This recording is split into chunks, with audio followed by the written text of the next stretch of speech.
Christmas పండుగ పండుగ యేసు పండుగ పండుగ క్రిస్మస్ పండుగ పండుగ యేసు పండుగ పండుగ క్రిస్మస్ పండుగ పండుగ యేసు పండుగ ఆయన జన్మించాడు ఆయన జన్మించాడు ప్రభుని జన్మదిన మహోత్సవం పండుగ చేయాలండి పండుగ క్రిస్మస్ పండుగ పండుగ యేసు పండుగ పండుగ క్రిస్మస్ పండుగ పండుగ యేసు పండుగ ఆయన జన్మించాడు ఆయన జన్మించాడు ప్రభుని జన్మదిన మహోత్సవం పండుగ చేయాలండి పండుగ క్రిస్మస్ పండుగ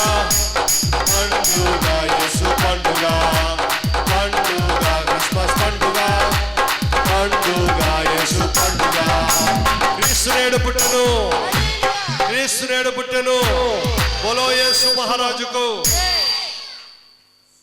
మత్తయి సువార్త 1వ అధ్యాయము 19 నుండి జనన విధమెట్లనగా ఆయన తల్లి అయిన మరియా యోసేపునకు ప్రదానము చేయబడిన తర్వాత వారేకము కాక మునుపు ఆమె పరిశుద్ధాత్మ వలన గర్భవతిగా ఉండెను. ఆమె భర్త అయిన యోసేపు నీతిమంతుడై ఉండి ఆమెను అవమానపరచునొల్లక రహస్యముగా ఆమెను విడనాడను ఉద్దేశించెను. హల్లెలూయా. యేసు ప్రభు యొక్క తల్లి అయిన మరియా పరిశుద్ధాత్మ వలన గర్భవతిగా ఉండెను. హల్లెలూయా. పరిశుద్ధాత్మ వలన గర్భం ధరించింది. స్త్రీ పురుషుల కలయిక లేకుండా గర్భము ధరించిన ఏకైక మహిళ పరిశుద్ధురాలైనటువంటి పునీతురాలైనటువంటి మరియమ్మ తల్లి. దేవుని స్తోత్రం. హల్లెలూయా. యెషయా గ్రంథంలో ప్రవచన నెరవేర్పు. కన్యక గర్భవతి అయి కుమారుని కనెను, ఆయనకు ఇమ్మానుయేలను పేరు పెట్టుదురు. యెషయా గ్రంథం 7వ అధ్యాయం ప్రవచనాల నెరవేర్పు. యేసు ప్రభు లోకానికి వచ్చింది ప్రవచనాలు నెరవేర్చడానికి మాత్రమే, తండ్రి చిత్తాన్ని నెరవేర్చడానికి మాత్రమే ఆయన వచ్చానని చెప్తున్నారు. అదొక సూచన అంటున్నాడు. ప్రభువు తానే ఒక సూచన మీకు చూపును, ఆలకించుడి. కన్యక గర్భవతి అయి కుమారుని కనెను, ఆయనకు ఇమ్మానుయేలను పేరు పెట్టుదురు. హల్లెలూయా. దేవుని స్తోత్రం. కాబట్టి ఇమ్మానుయేలు అనగా దేవుడు మనకు తోడు, పోగొట్టుకున్న సహవాసం. ఆదాము అవ్వలతో ఆయన అనుదినము గడపాలని వచ్చాడు ఏదెన్ తోటకి. వారు ఆజ్ఞాతిక్రమించి పాపము చేసి దేవుని సహవాసాన్ని పోగొట్టుకున్నారు. 1000 సంవత్సరాలు దేవునికి మానవునితో సరి అయిన సంబంధం లేదు. హల్లెలూయా. ఒక దైవజనుడు ఈ విధంగా చెప్పాడు. యేసు ప్రభు చెప్పిన ఒక ఉపమానంలో ఒక యాత్రికుడు యెరూషలేము నుండి యెరికోకు వెళ్తున్నాడు. మార్గం మధ్యలో దొంగలు దోచుకున్నారు, గాయపరిచారు, కొరప్రాణంతో విడిచిపెట్టారు. ఆ మార్గంలో ఒక యాజకుడు వెళ్ళాడు, చూచి చూడనట్లు వెళ్ళాడు. తర్వాత ఒక లేవీయుడు వెళ్ళాడు, అతడు కూడా చూచి చూడనట్లు వెళ్ళాడు.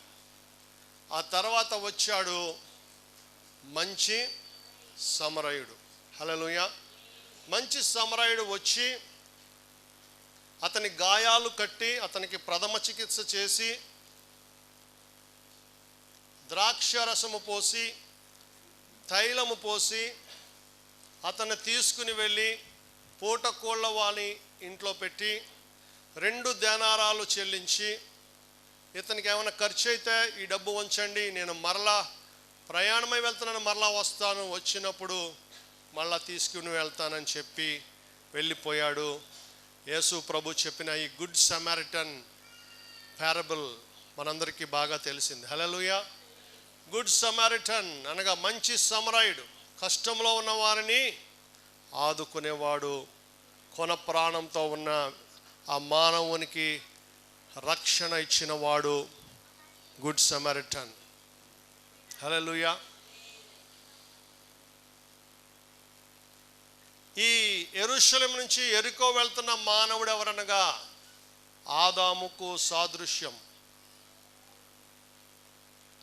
ఆ తర్వాత దొంగలు దోచుకున్నారు. ఆదాము అవ్వలను ఎవరు దోచుకున్నారండి? దొంగతనము, హత్య, నాశనము చేయుటకు తప్ప మరి దేనికిని రావాడు. ఎవడు వాడు? వాడు సాతాను, అపవాది. దోచుకున్నాడు, కొన ప్రాణంతో విడిచిపెట్టాడు. తర్వాత ఆ మార్గంలో మొదట ఎవరు వెళ్ళారు? యాజకుడు. మెల్కీసెదకు యాజకత్వం మొదట. ఆ యాజకత్వం మానవునికి రక్షణ కలిగించలేకపోయింది. ఆ తర్వాత ఎవరు వెళ్ళారు?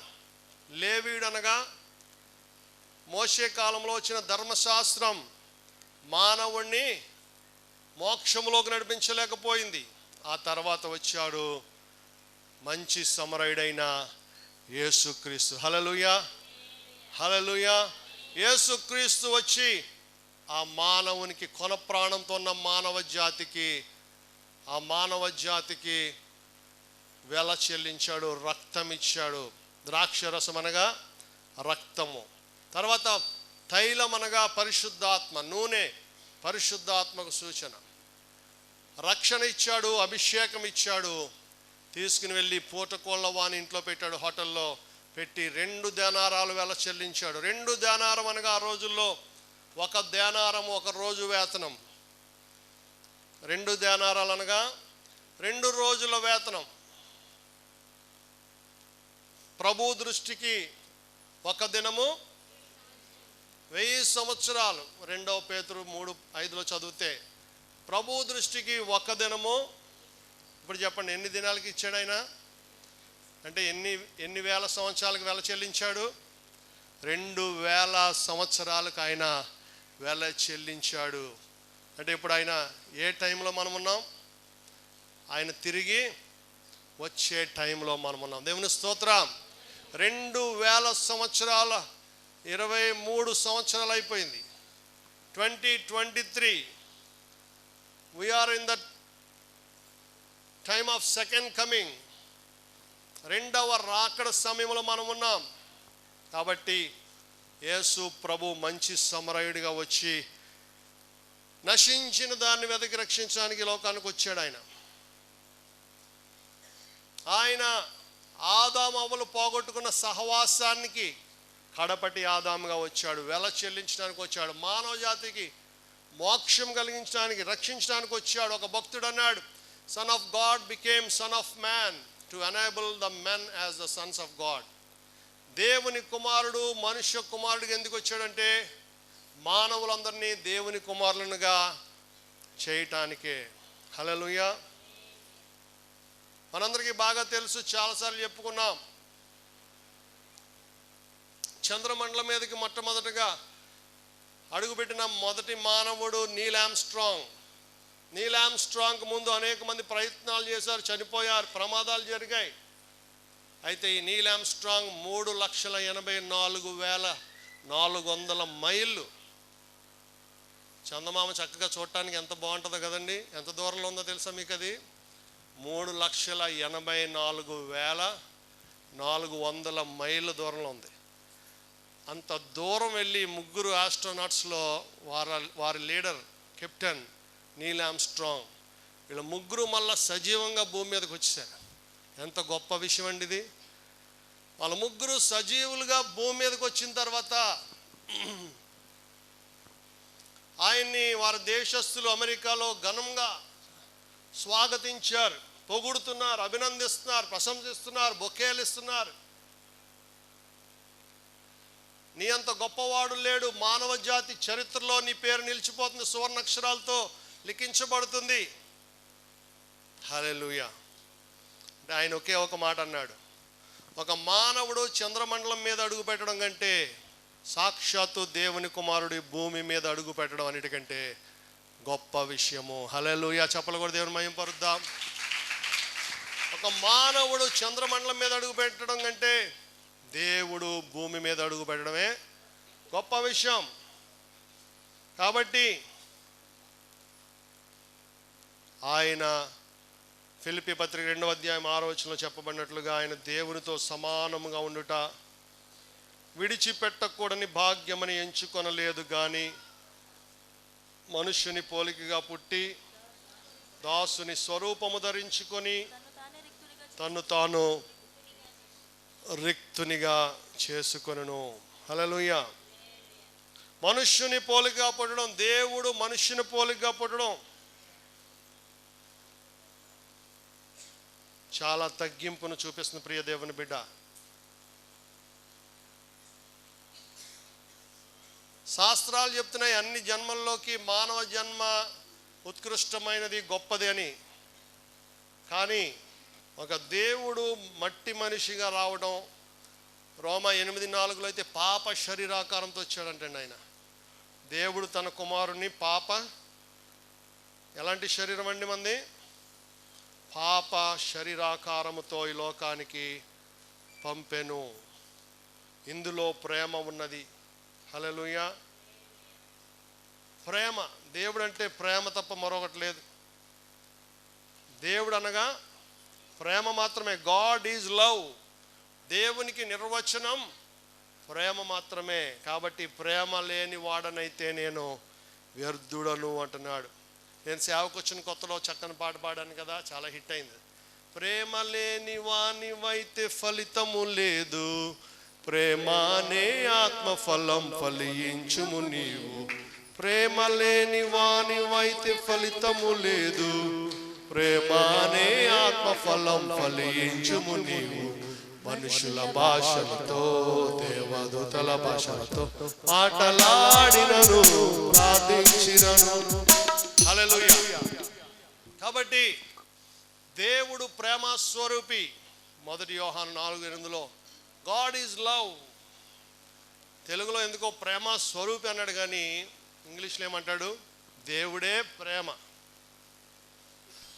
ప్రేమకు మారు పేరు దేవుడు. హల్లెలూయా. టీజీ మార్టన్ అనే ఒక ఆయన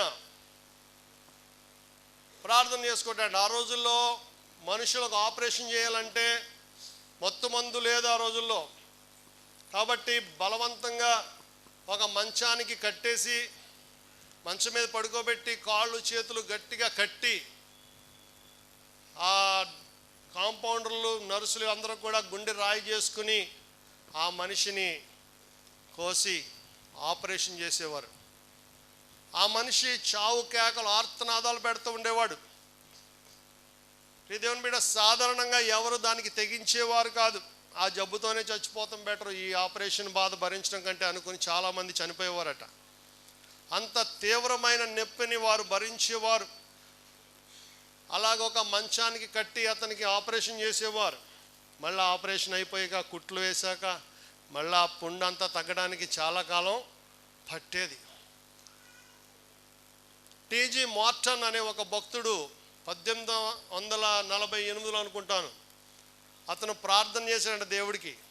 దేవా, అలనాడు ఏదేను తోటలో ఆదాముకు గాఢ నిద్ర కలిగించి అతని పక్కటెముకలలో ఒక ఎముకను తీసి ఏం చేశావు?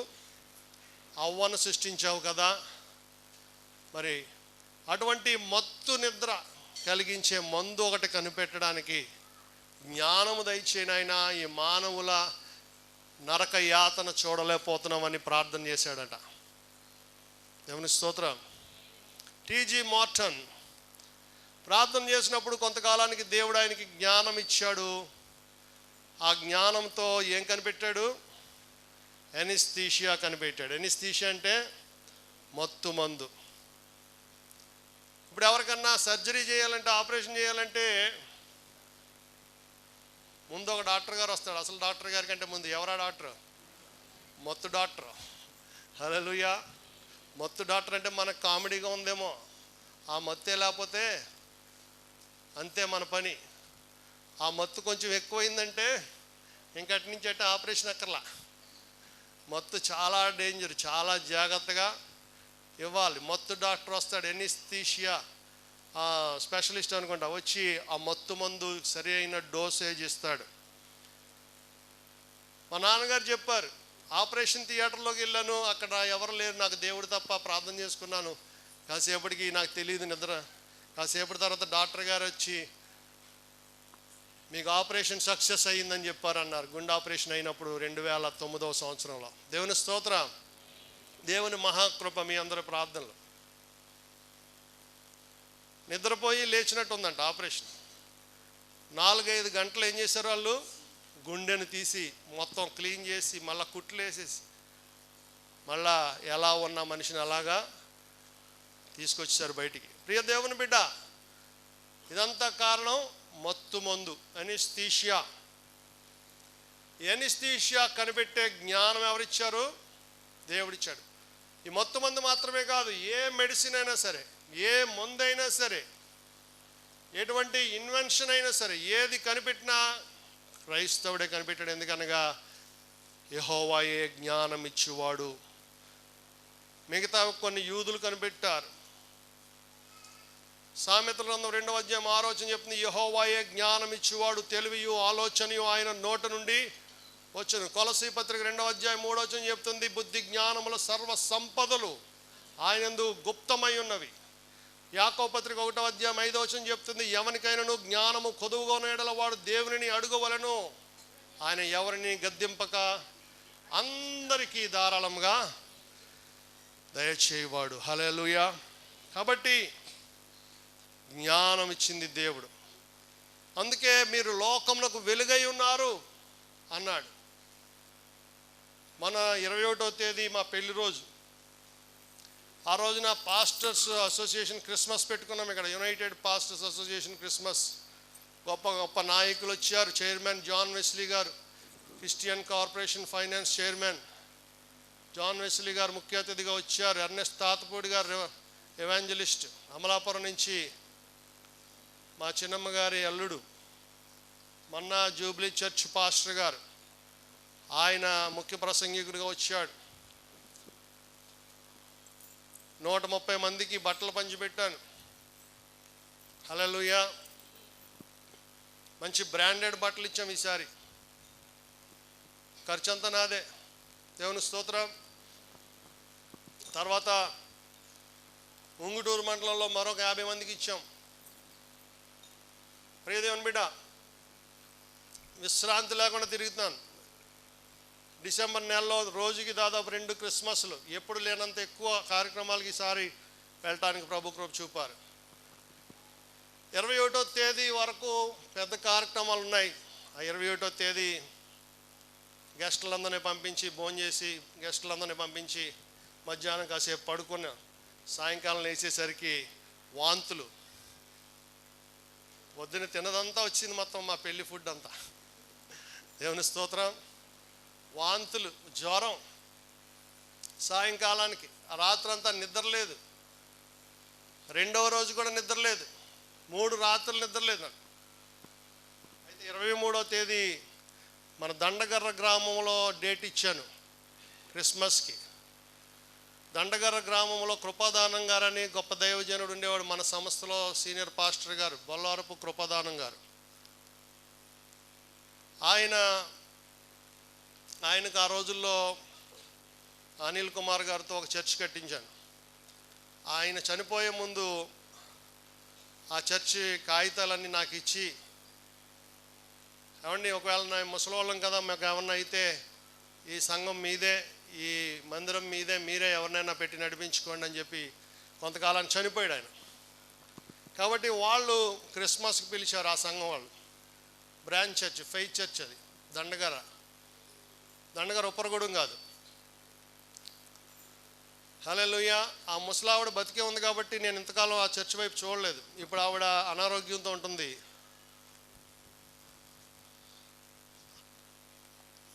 ఇప్పుడు నన్ను పిలుస్తున్నారు వాళ్ళు. ఇప్పుడు ఆ చర్చిని కూడా మన జాన్ గారికి ఇచ్చాం. దేవుని స్తోత్రం. మా తమ్ముడు జాన్, మన పాస్టర్ గారు నెల్లి జాన్, మరి ఎన్నో శ్రమలు, కష్టాలు, నష్టాలు, ఎన్నో భయంకరమైన పరిస్థితులు, భయాలు కలిగిన టైంలో కూడా చాలామంది మనల్ని విడిచి వెళ్ళిపోయినా సరే నన్ను విడిచిపెట్టకుండా ఉండిపోయాడు ఎంతో నమ్మకస్తుడిగా. కాబట్టి ఆ పాస్టర్ గారు చనిపోయినప్పుడు ఆ సంఘం, పెద్ద సంఘం ఉప్పరగూడెం గ్రామంలో పెద్ద సంఘం కూడా నన్నే పాస్టర్గా నన్నే చేసుకోమన్నారు అయ్యగారు అమ్మగారు.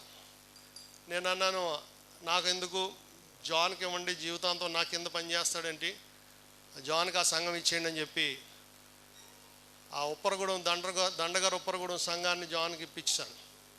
అయితే ఇప్పుడు రెండో సంఘం ఇది నేను కట్టించిన సంఘం. ఈ సంఘం ఈ మధ్య కాలంలో కూడా పోయిన సంవత్సరం దాన్ని కూడా జాన్కే ఇవ్వడం జరిగింది. దేవుని స్తోత్రం, హల్లెలూయా. అద్భుతమైన సేవ చేస్తున్నాడు. అక్కడికి వెళ్ళాక సంఘం ఎంతో అభివృద్ధి చెందింది. కాబట్టి ఆ కార్యక్రమాన్ని నేను మాట ఇచ్చాను. కాబట్టి 21వ తేదీ నాకు అనారోగ్యం వచ్చింది. డాక్టర్ గారు చెప్పాను 23 సాయంకాలానికి వెళ్ళా నన్ను లేచి నిలబెట్టాలి మీరు. దేవుని స్తోత్రం. ఇంజక్షన్ల మీద ఇంజక్షన్లు చేయించుకుని 23 సాయంత్రానికి వెళ్ళి ఆ చర్చి మరమ్మతులు చేశారు. ఆ చర్చి రిబ్బన్ కటింగ్ చేసి అక్కడ క్రిస్మస్ సందేశం ఇచ్చి రావడానికి ప్రభు కృప చూపారు. దేవుని స్తోత్రం. మళ్ళీ 24వ తేదీ నిన్న సాయంత్రం మన చర్చిలో, నిన్న పొద్దున్న ఆదివారం ప్రసంగం, మళ్ళీ ఈరోజు క్రిస్మస్ సందేశం, మళ్ళీ రేపు నిడదవోలు, మళ్ళీ ఎల్లుండి కడియద్ద, ఎల్లుండి ముప్పవారం, అవతల ఎల్లుండి కడియద్ద.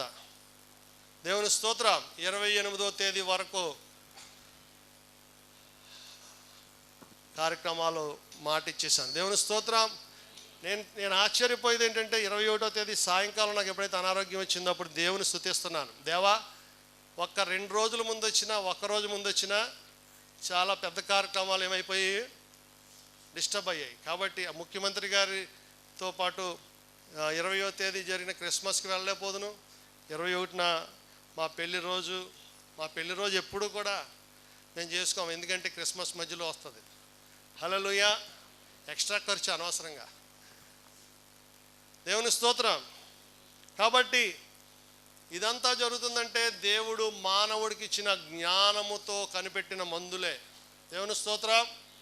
దేవుడు ఇచ్చిన జ్ఞానం లేకపోతే, ఒక ఇంజక్షన్ మనం చేయించుకుంటున్నామంటే, ఒక ట్యాబ్లెట్ వేసుకుంటున్నామంటే, ఈ జ్ఞానం ఎవరిచ్చారండి?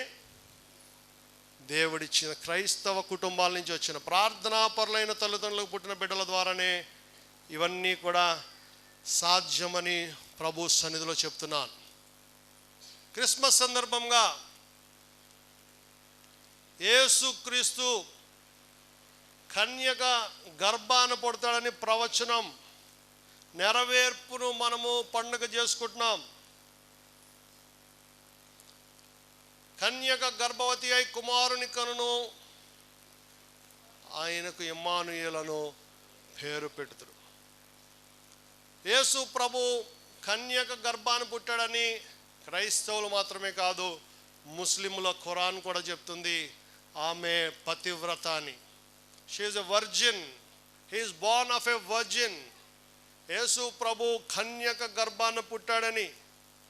ఒకవేళ మన వాళ్ళు నమ్మకపోయినా ముస్లింల దగ్గర కానీ ఎవరైనా మరియమ్మ మీద ఒక జోక్ వేశారంటే వాళ్ళు నరికి పడేస్తారు. ఎందుకంటే ముస్లిం ఖురాన్లో ఎక్కువ సార్లు రాయబడిన ఒక స్త్రీ పేరు ఎవరిదని ఉందంటే అది మరియమ్మ పేరే. హల్లెలూయా. ప్రియ దేవుని బిడ్డ, వారికి ముందుగా నిశ్చితార్థం జరిగిందట. ఈ యూదుల కల్చర్లో, జూయిష్ కల్చర్లో పెళ్ళిళ్ళు 6-7 సంవత్సరాలకే ఖాయమైపోతాయంటండి. పిల్లలు పుట్టిన 6-7 సంవత్సరాలకే మా అమ్మాయిని మీ అబ్బాయికి ఇస్తాం, మీ అమ్మాయిని మా అబ్బాయికి ముందే అనేసుకుంటారు.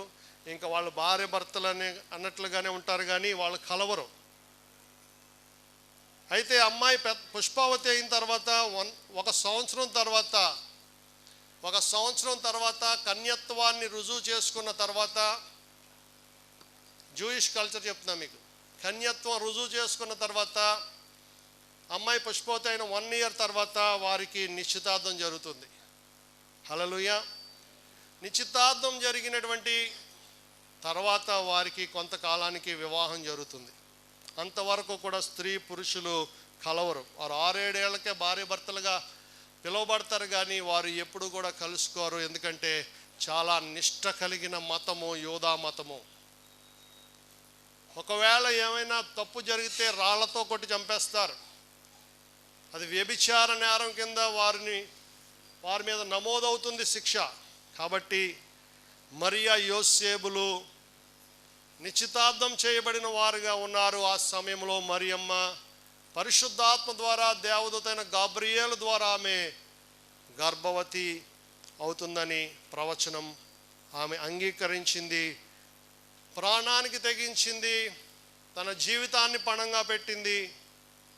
యేసు ప్రభుని లోకంలోకి తీసుకురావడానికి, లోకరక్షకుణ్ణి, దేవుని కుమారుని దేవుడు ఆమెను ఎన్నుకున్నందుకు ఆమె ఎంతగానో స్తుతించినట్లుగా లూకాసు వార్తలో మనం చూస్తున్నాం. హల్లెలూయా, హల్లెలూయా. కాబట్టి వారి వివాహము నిశ్చయమైంది. వివాహం ద్వారా దేవుడు గొప్ప కార్యం చేశాడు. వారి వివాహము చేసుకోవాల్సిన సమయంలో వచ్చినటువంటి ఈ యొక్క డిస్టర్బింగ్ న్యూస్కి యోసేపు కలవరపడ్డాడు. అతను నీతిమంతుడై ఉండి ఆమెను అవమానపరచ నొల్లక రహస్యముగా విడిచిపెడదాం అనుకున్నప్పుడు దేవదూత గాబ్రియేలు మళ్ళా వెళ్ళి స్వప్నమందు ఆయన్ని హెచ్చరించాడు. మరియమ్మనేమో నేరుగా మాట్లాడాడు.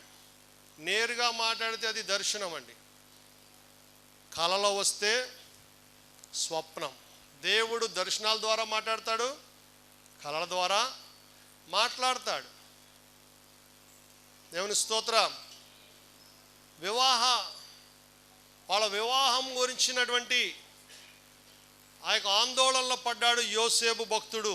నీతిమంతుడు కాబట్టి మరి వెంటనే దేవుని స్వరానికి లోబడ్డాడు. ఆశ్చర్యకరుడు, ఆలోచనకర్త, నిత్యుండగు తండ్రి, బలవంతుడు, లోకాన్ని ప్రేమించి తన ప్రాణమునర్పించి తిరిగి లేచిన పునరుద్ధారుడు,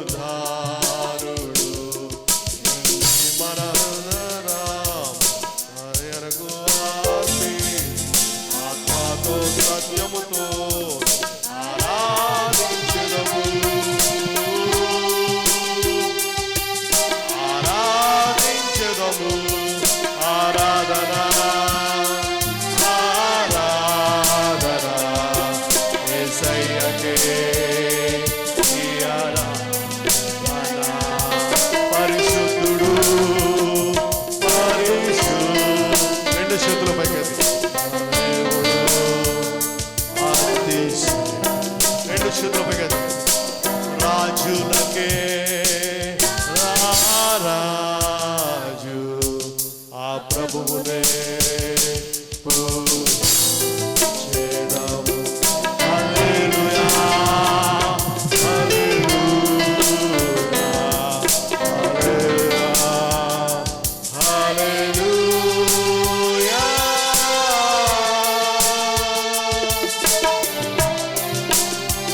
సత్య స్వరూపి, సర్వోత్తర్యామి, సర్వాధికారి,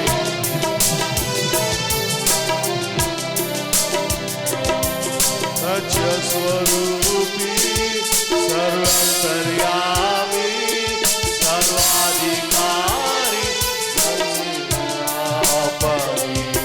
వేలాది సూర్యుల కాంతిని మించిన మహిమా గలవాడు మహాదేవుడు. రండి మన హృదయాలను ఆయనకు అర్పించి ఆత్మతో సత్యముతో ఆరాధించెదము,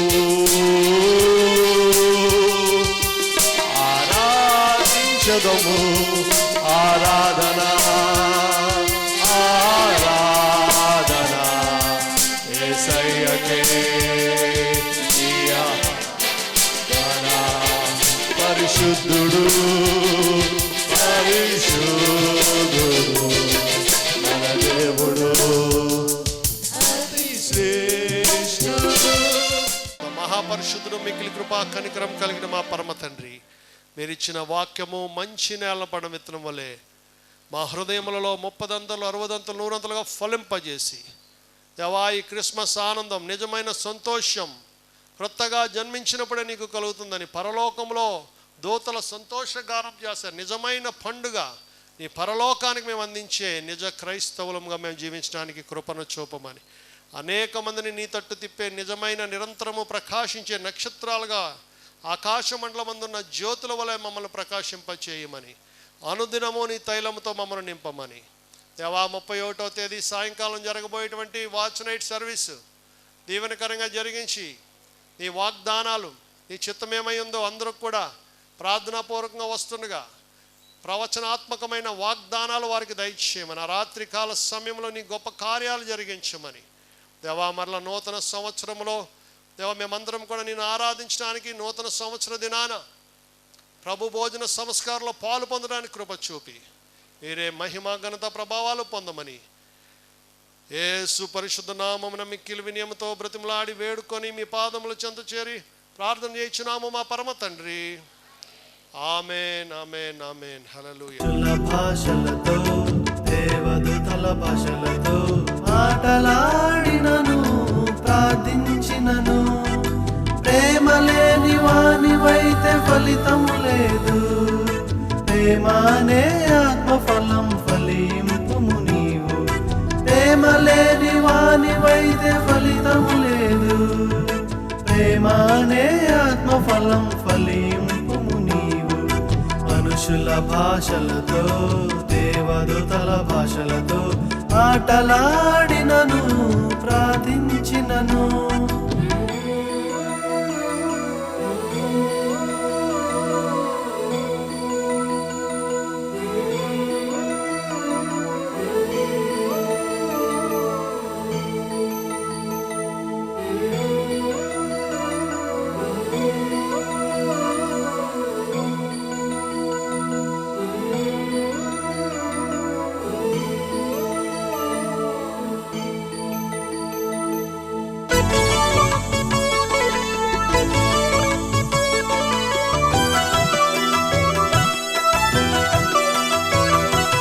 ప్రవచించు కృపావరము కలిగి ఉన్నను, గొప్ప మర్మములు జ్ఞానమంతా ఎరిగి ఉన్నను. ప్రవచించు కృపావరము కలిగి